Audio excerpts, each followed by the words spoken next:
Hey guys, Walker here. Today I wanted to talk to you about calendars and how I set mine up and how maybe you can set yours up.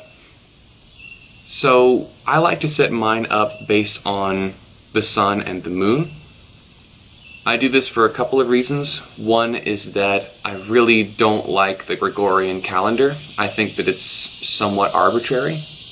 I know that it's been set up carefully with math and all that good stuff, but I don't want to focus on a grid on my fridge. I want to be able to tell my time by the sky, by the sun and the moon. I want to focus more on it because I dislike the Gregorian calendar and because I want to, as a result, get back to kind of the ancient way of doing calendars, which is by the sun and the moon. The second reason is that it seems to kind of be taught that way in the Bible. In Genesis chapter 1, when Yahweh makes everything, there's one particular day where he says, "Let there be lights in the expanse of the heavens to separate the day from the night, and let them be for signs and for seasons and for days and years, and let them be lights in the expanse of the heavens to give light upon the earth." So not only does he create these things, but he gives them a purpose for mankind. The purpose being that they're going to be up there not only to light the surface of the planet, but to give us something to tell time with. So I've decided to make my own calendar using the sun and the moon, and I've looked into ancient calendars a little bit, but I decided to kind of put my own spin on it, and I wanted to show it to you guys today. Okay, so this is my lunar-solar calendar as it currently stands. This doesn't have to be what your calendar looks like. You don't even have to make one. This is old. This is the one from Gregorian year 2020. First, I want to kind of explain what everything is. The circle in the middle, this is the sun. And these are the four solar events of the year. We have the equinoxes, the spring equinox, the autumn equinox, the summer solstice, and the winter solstice. Now, I have these as colors because I prefer to describe it that way, that'd be green, yellow, red, and blue as the equinoxes and solstices. Then, of course, the black circles are the new moons, the white circles are the full moons. My new year is at the green equinox, that's why that one's at the top. It begins here, then we go to the flower moon, the leaf moon, the bud moon, and so on and so forth. And on the full moons, we have the 13 holidays. In this particular year, there were only 12 full moons, so there are only 12 holidays. This is last year's calendar. This year's calendar is actually going to have 13, which means I'm going to be able to add in my 13th holiday, which is going to be really exciting and really interesting. You don't have to use the same holidays that I use here. You can pick and choose your own. But let me explain the holidays that we see here. This year I've reordered the holidays a little bit to kind of help it make a little bit more sense. Some of these I put in this particular order because I wanted to match the Gregorian holidays to an extent. I've rethought that, so like I said, I've reordered them, but let's take a look at these. So this is the birth holiday, always the first holiday of the year. So there's the solar new year, which happens at the equinox here, and then there's the lunar new year, which happens really at the first new moon. But the celebration of it is going to happen on the full moon with the birth festival. There isn't a Christmas in this calendar per se. Where the big gift-giving holiday happens is here at birth. So we don't really have birthdays either. But we do have this birth holiday. What this is an opportunity for us to reflect on the previous year and be thankful for the survival of everyone who has survived, and we count our ages if you're into that. I'm not particularly interested in knowing what the number of years is someone has spent on the planet, but this is the birth. All of these are going to have special meals attached to them, but this is everyone gives and receives gifts. You're supposed to give and receive gifts, celebrate birth. So the flower moon, kind of this pretty image to usher in the new year. Birth, and the leaf moon, again, these moon names refer to the beginning of the year, the beginning of the season. It's all about life because it's the spring. And then we have the leaf moon, and then there's Nativity. This is specifically a celebration of the birth of Jesus Christ, because I'm a Christian. Again, you don't have to use these holidays.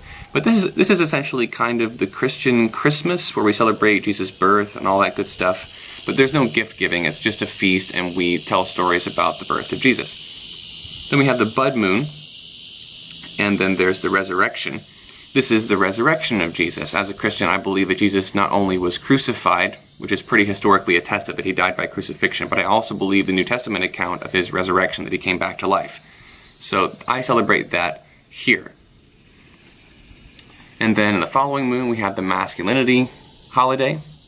This would probably be when certain, manly activities would happen. What those in particular look like, I haven't decided yet.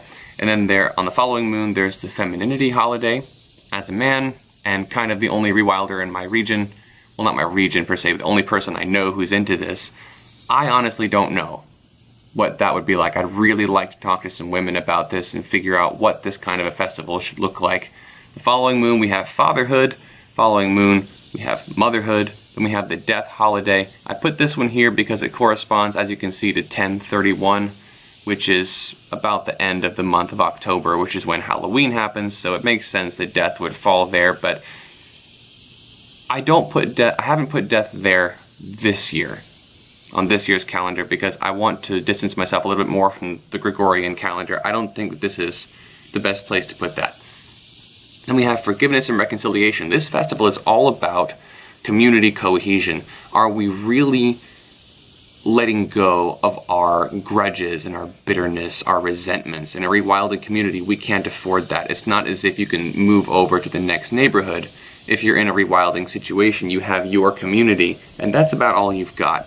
So we really need to put these things behind us for the good of everyone involved, and of course our own personal health and well-being. It's not healthy to hold on to resentment, to hold grudges. Then we have the generosity holiday. This one I put right around the time of Christmas. You can see this is 12/30, December 30th.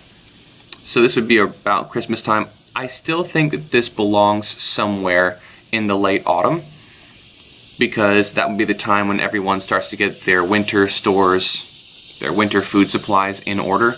And if there's anyone in the community who needs some help with that, because they weren't able to put everything together properly, this would be the time to really express the year's generosity. Then on the following, we have the repentance revival. This is a time to really take stock of yourself morally. Are you really living your best life? Are you really loving others? Are you really dedicating yourself to Yahweh? Are you really living properly in terms of your environment? What does your life really look like? Is it the best life that you can be living? That's the point of this holiday. Then we have the romance holiday. I've changed the location of this one somewhere else. Again, the original rationale for this is that this is in February, and that's right around Valentine's Day, and I just don't think that the Gregorian positioning is a good enough reason for me to bump the camera, for me to put it in this spot. Now, following this, in this year, there's actually another holiday that comes before the equinox, and that would be creation.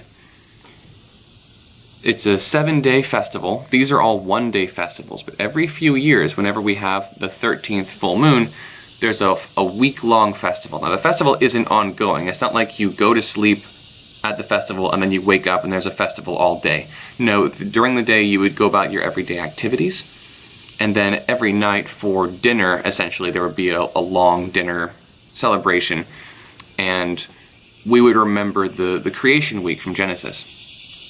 Again, not something you have to put in your calendar. If you make one, you can make up your own holidays. This is just how I've set my particular one up. Now, if you notice on the dates, there's a G here. I don't know if you can see it on your screen or not, but it says G1222, G22721, G324, G48. These are all dates. So here, the flower moon, this new moon would fall on March 24th, 2020. And then the whole year passes by, and we start seeing these 2021s because the Gregorian calendar has changed years, but my new year hasn't happened yet. So to remind myself of which January it is exactly that I'm referring to, I add in the year at the end. And of course the G stands for Gregorian because the standard calendar that's in use in the world right now is called the Gregorian calendar. Now, why have this piece of paper? If I'm using the moon and the sun, why have the piece of paper? The reason I have this piece of paper is because I have grown up really estranged from the sky, really estranged from nature, estranged from my roots in that sense. So this paper kind of helps me transition. I want to eventually stop using paper and these depictions here because ultimately the calendar is the sky itself. This is just a training tool until I get to a point where I don't need this anymore. And ideally, if you're making one of these, I suppose you could also graduate away from this paper calendar model and just do it with the sky. So this is essentially how I built mine. I have a lunar phase app that I use to track the moon, especially when it's cloudy. I try to keep up with it as much as I can in my yard. I walk outside and I try and get an idea of what the phase of the moon is like. Maybe I'll make a video on tracking the phases of the moon specifically.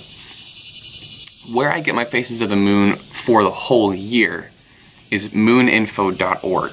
That's how I built this calendar, it's how I built this year's calendar, and that's how I know already that there's going to be 13 full moons, is because I looked on mooninfo.org. I hope you've enjoyed this video. Thanks for watching. Be sure to like, share, and subscribe. Check out my Instagram and my Twitter. I'm on Parler as well. If you want to reach out to me there and DM me about anything, feel free. I'm still responding to DMs at this point. Once this gets big enough, if it ever gets big enough, I might not be able to get to everybody. But for right now, DMs are pretty fun. Thanks for watching. See you next time.